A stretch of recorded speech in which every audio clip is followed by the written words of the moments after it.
Islam is on the rise in Brazil. 70% of the new conversions have been women, and if a woman chooses to wear a head covering, she obviously stands out in the crowd. That, along with the fact that women are physically weaker, makes it easier for them to be targeted. There have been interviews conducted where working class Muslim women have accepted that they are scared to wear the hijab. Some say that they only wear it when they go to the mosque and avoid wearing them to their workplaces. Others have admitted that they have decided not to wear the head covering at all, out of fear. Some of the reported incidents include Juliana Vega de Sousa, a 28-year-old hijab-wearing woman traveling by public transport, was violently shouted at by a man. He harassed de Sousa and a friend, calling them weak and their men barbaric. A 26-year-old woman, while out in the market, was attacked and her headscarf was violently ripped off. The clip holding the scarf in place slashed her cheek. A journalist, Alice Barbosa, has expressed that any time she turns on the camera for online shows and talks, she can feel a heavy discomfort in the air because of her hijab. She has admitted that at times she has felt excluded just because of her choice to wear the headscarf. But also, within the Muslim women community, certain segments are more likely to be targeted than others. Within the Muslim community of Brazil, there is misrepresentation of gender, class, and race.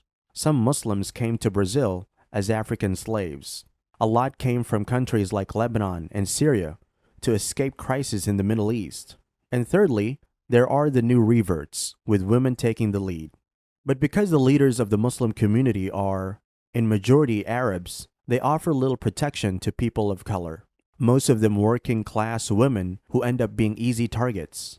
The new reverts already face immense criticism and lack of support from their own family members. And when they go out to work and get harassed, the lack of a support system forces them to stay silent about these incidents and not report them.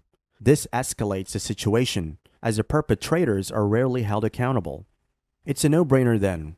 The majority of the women targeted are hence of African origins or new reverts. To a layman, these incidents might seem personal, but in fact, the atrocity that these women face is just a pixel of a bigger picture. Each incident is a small piece that fits into a big jigsaw puzzle. Seemingly insignificant incidents like this can have a massive impact on the dynamics of power, control, and world dominance. The perception of the Muslims has changed in the aftermath of September 11.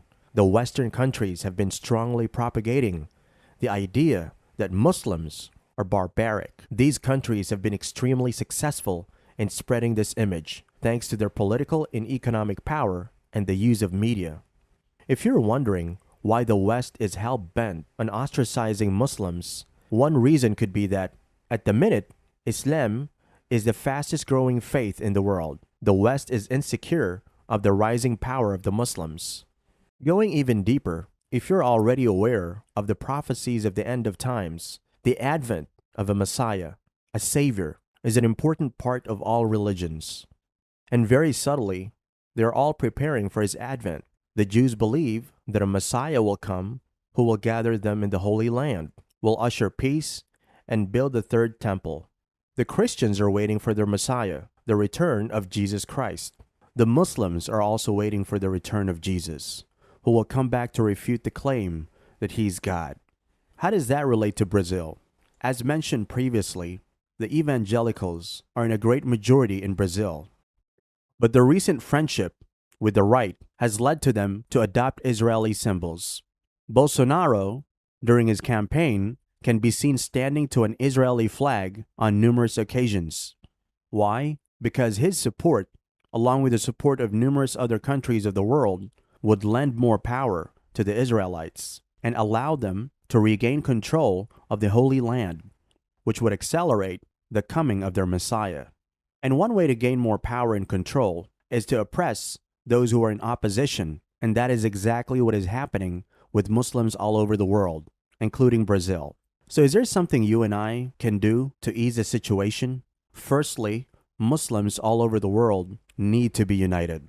Unfortunately, Islam itself has divided into various factions over petty issues. This has made us weaker as an ummah. Putting our differences aside, we need to face the enemy as a united front. We can organize programs at our mosques and local community center and hold brainstorming sessions to address this problem. We should reach out to civil rights and organizations and make our government officials aware of any incidents or injustices that we face.